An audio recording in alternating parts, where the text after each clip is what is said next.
नमस्कार आणि जय महाराष्ट्र. स्वागत आहे तुमचं माझ्या यूट्यूब चॅनलमध्ये. मी निकिता मुने शिरकांडे. तर आजचा आपला व्लॉग असणार आहे. मी असे दाणेदार बेसनचे लाडू शिकवणार आहे. तर चला तर मग आपण त्याची रेसिपी बघूया.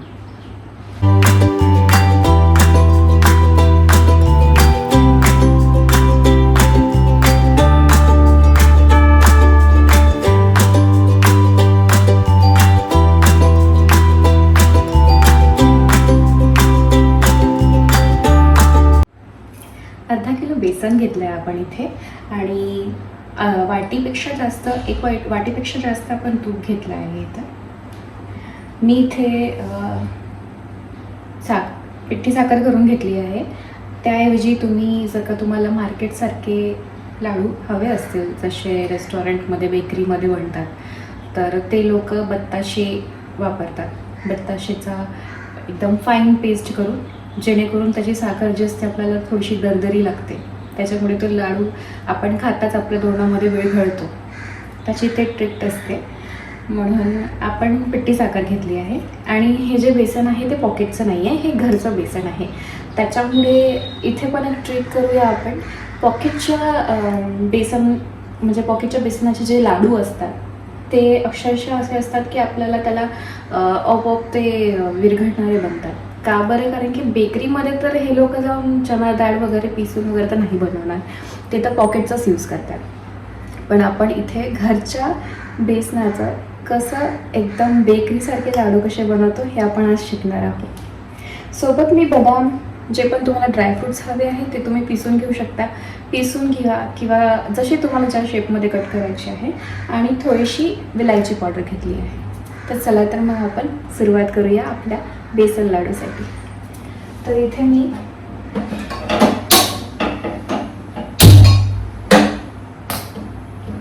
आधी बेसन भाजून घेते छान थोडंसं, जेणेकरून तो एकदम तुपाला असं ॲब्झॉर्ब करताना खूप चांगल्याने प्लेन होईल आणि त्याच्यात तूप असं एकदम मिक्स होईल छान. म्हणून आपण पहिले बेसन भाजून घेऊ, कारण की हे पॉकेटचं बेसन नाही आहे, घरचं बेसन आहे. त्याच्यामुळे आपण पहिल्याला भाजून घेऊ. कारण की सगळ्यांनाच प्रश्न पडला असेल की ही असं काय बोलतीये, आपण तर डायरेक्ट तुपामध्येच भाजतो ना, मग पहिले भाजायचा काय प्रश्न आहे. कारण की आपण हे घरच्या बेसनाचं आहे, त्यामुळे आपल्याला बेकरी स्टाईल पाहिजे असेल तर आपण त्याला भाजून घेऊया आधी.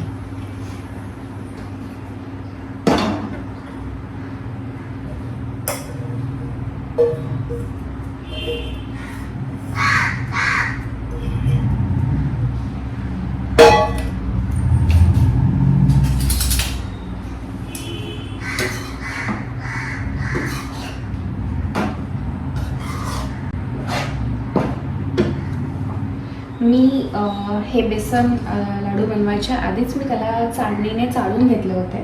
कारण की कधी कधी असं असतं ना की आपण घरच्या बेसनामध्ये असे दाणेदार असे गठड्या बनतात. त्याच्यामुळे मी त्याला थोडंसं गाळून घेतलं आहे. पण आपण नंतर जी प्रोसेस आहे भाजल्यानंतर, जे बेसन जेव्हा पूर्ण थोडंसं भाजून जाईल त्याच्यानंतर पण आपण त्याला परत एकदा चाळून घेऊ छान. कारण की त्याच्यात कुठलेही असे गुठळ्या नाही राहिल्या पाहिजे, जे की तुम्ही भाजल्यानंतर ते बनेल. आणि गुठळ्या बनल्या की तुमचं जे लाडू आहे ते वळायला तुम्हाला खूप कष्ट होईल. आणि जेणेकरून आपल्याला ही वळायसाठी खूप सोपी पद्धत होईल, म्हणून आपण त्याला भाजून घेतो आहे.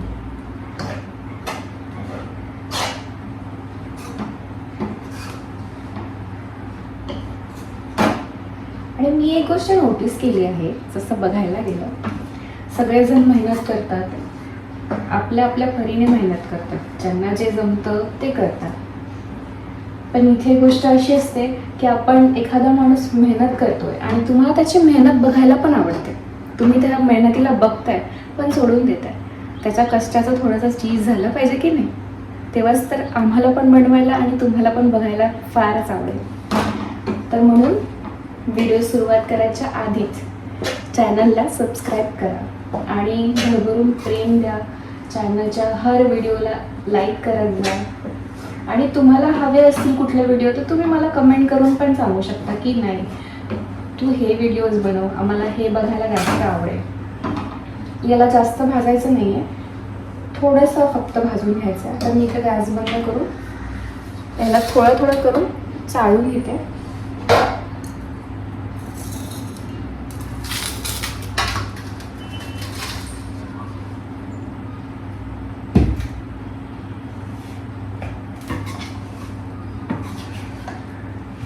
तर मी याला आधी चाळून घेते आणि नंतर मग तुम्हाला पुढची प्रोसेस दाखवते.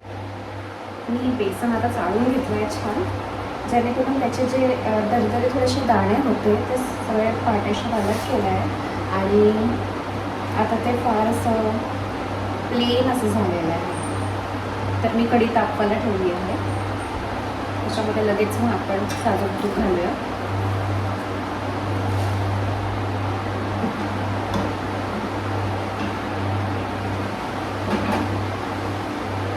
आणि मला एक गोष्ट सजेस्ट करा, जशी की मी आता बेळपारला राहते, माझ्याकडे माझे नवीनचे रिलेशन झाले आहे, काही मैत्रिणी झाल्या आहे, तर काही जशी फॅमिलीज आहे, काही ज्यांचं माझ्याशी फार छान बॉन्ड झाला आहे, ते मला फार रिक्वेस्ट करतात की अरे तुम जो बोलती हो हमें समजता नहीं है, तर तुम हिंदी में ब्लॉग बनाओ. काय वाटतं तुम्हाला? मी मराठीमध्येच ब्लॉग कंटिन्यू केलं पाहिजे की मी हिंदीमध्ये पण सांगितलं पाहिजे? कारण की माझे फॉलोअर्स जे आहेत, जेव्हा मी हॅशटॅग बेळपार वगैरे टाकते किंवा लोकेशन टाकते, तर मोस्टली सबस्क्रायबर बेळपारमधले असतात आणि मग त्यांचं असं होतं की तुम्ही हिंदी में बनाओ. तर तुम्ही मला हा कन्फ्युजन नक्कीच सांगा कमेंट करून की मी काय करावं. आणि कधीही बेसन जेव्हा आपण भाजायला ठेवलो तेव्हा कमी आचेवरच भाजा. आणि महत्त्वाची गोष्ट, जेव्हा बेसन भाजतात त्याला खूपच जास्त भाजायचं नाही, खूप वेळपर्यंत परतत बसायचं नाही, कारण की बेसन हे लवकरच लागून जाईल कढईला. म्हणून आपल्याला फार जसं आपण बोलतो ना मराठीमध्ये की थोडंसं वाफवून घेऊया, थोडंसं हलकंसं गरम करून घेऊया, तसंच त्याला फक्त 2 मिनटं, 2ही मिनटं नाही, 1-2 सेकंड फक्त हलवून घ्यायचं आहे आणि मग त्याला खाली चाळून घ्यायचं आहे. आता आपली कढई छान तापलेली आहे, तर आपण याच्यात साजूक तूप घालूया.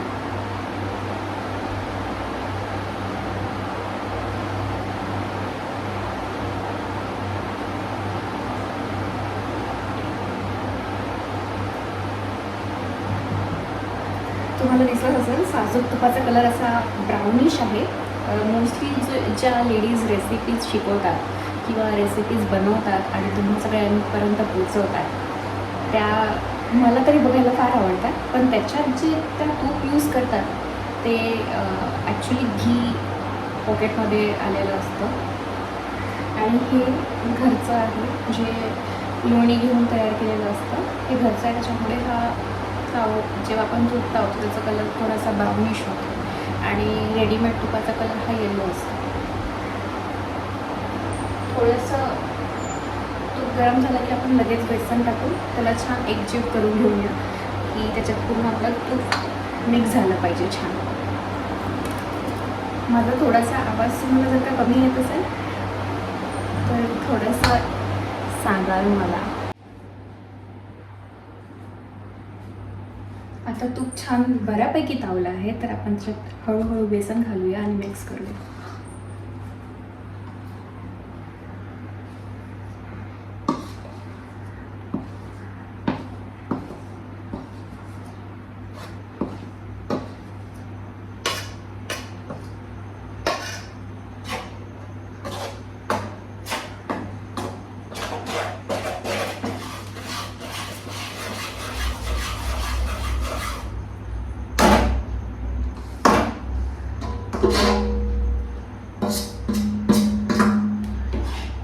एक गोष्ट नक्की लक्षात ठेवा, जेव्हा आपण तुपामध्ये बेसन टाकतोय, त्याला मिक्स करतोय, तेव्हा त्याला असं छान परतत राहा. एकजीव होणे तूप आणि बेसन खूप गरजेचं आहे.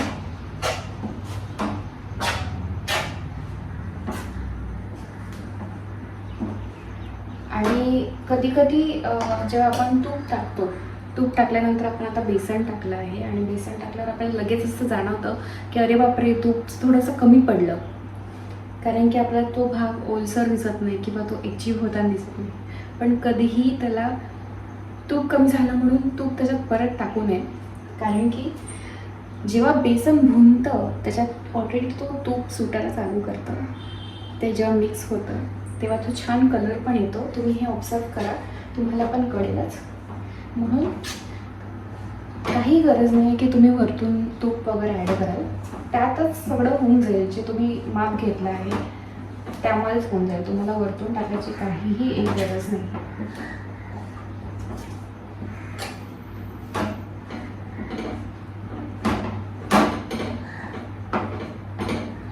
आणि एक गोष्ट आहे, जेव्हा आपण बेसनला आधी भाजून घेतो ना, त्याच्यामुळे बेसनचे जे लाडू आहे छान दरदरे होतात. दरदरे म्हटलं तर मराठीतला हा शब्द आहे आणि हिंदीमध्ये म्हटलं तर असं मुंह में एकदम जाने के बाद घुल जाते हैं लड्डू, तो तसा वाला.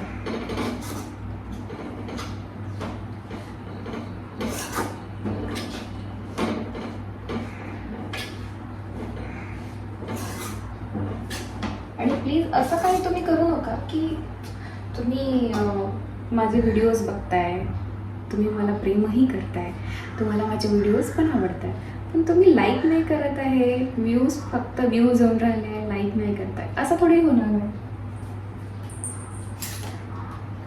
कारण की तुमचा साथ भेटल्याशिवाय जेव्हा मला लोक बघणारे साथ देणार, तुम्ही प्रेक्षक जे आहे ती महत्त्वाचे आहे ना माझ्यासाठी. तुम्ही बघताय, तुम्ही प्रतिसाद देताय मला छान,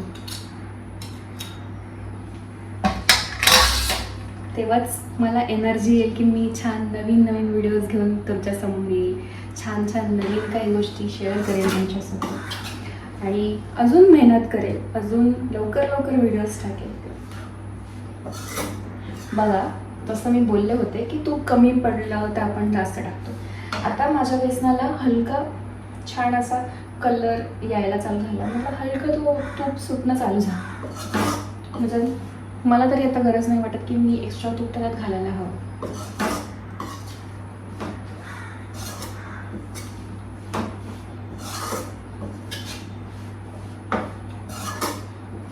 आणि एक चूक आपण नेहमी करतो लाडू वळताना, बेसन जेव्हा आपलं छान तुपामध्ये एकजीव होऊन जातो तेव्हा आपण परातमध्ये थंड होण्यासाठी काढतो.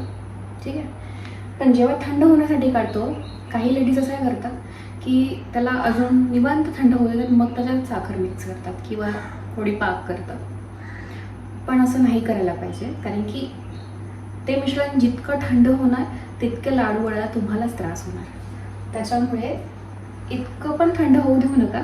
हलकं गरम असलं तर लगेच साखर मिक्स करून त्याला तुम्ही वळून घ्या.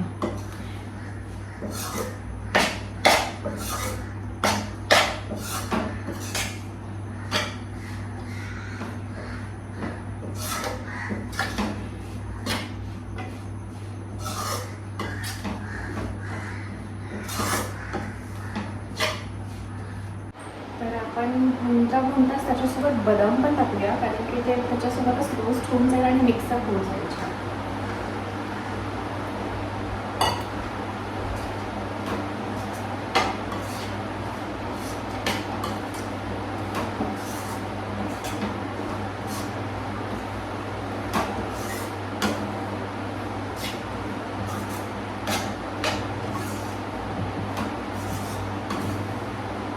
मी आता याला जरा फिरवून घेते आणि मग नंतर पुढची प्रोसेस तुमच्यासोबत शेअर करते. तर आपलं हे आता मिश्रण भाजून झालं आहे चांगलं.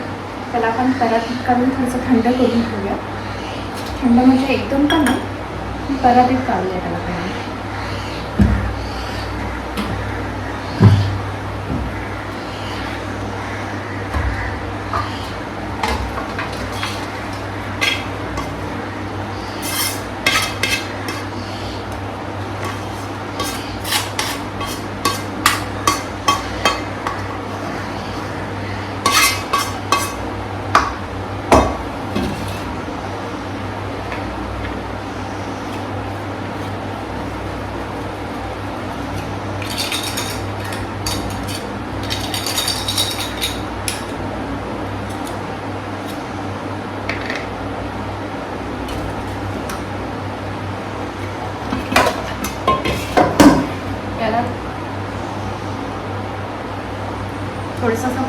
तापून घेऊ परातमध्ये.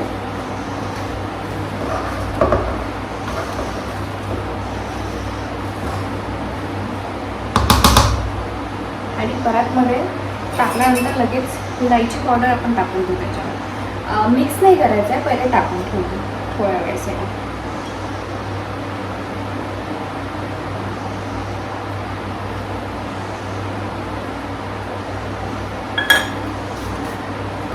तर थोड्या वेळाने 1-2 मिनिटांनी आपण लगेच त्याच्यात साखर टाकून वळायला घेऊ.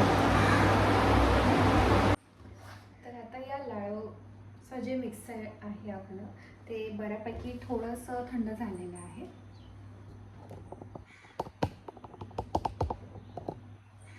तर आपण त्याच्यामध्ये आता पिठी साखर मिक्स करणार आहोत. ते जास्त थंड नाही झालं पाहिजे जेणेकरून लाडू वळता येणार नाही आपल्याला. आपण त्याच्यात आता पिठी साखर घालूया.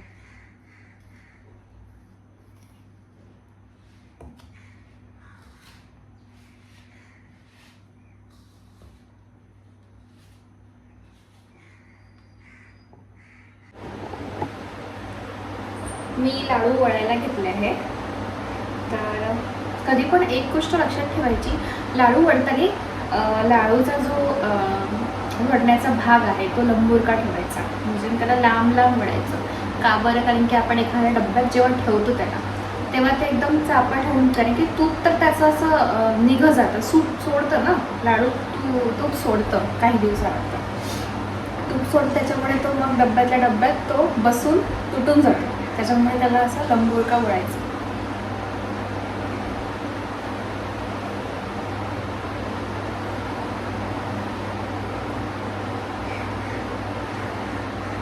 ज्यांना जशा साईजचे करायचे आहे, म्हणजे कोणाला मोठे मोठे लाडू आवडतात, कोणी छोट्या आकारचे, तर सगळ्यांचा शेप हा वेगळाच असतो लाडूंचा, ज्याची त्याची आवड असते.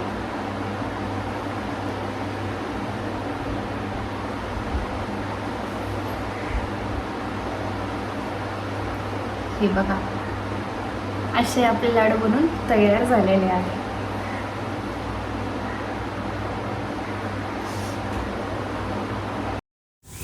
तुम्हाला जर का ही रेसिपी आवडली असेल तर माझ्या चॅनलला सबस्क्राईब करा, लाईक करा आणि भरभरून कमेंट करा.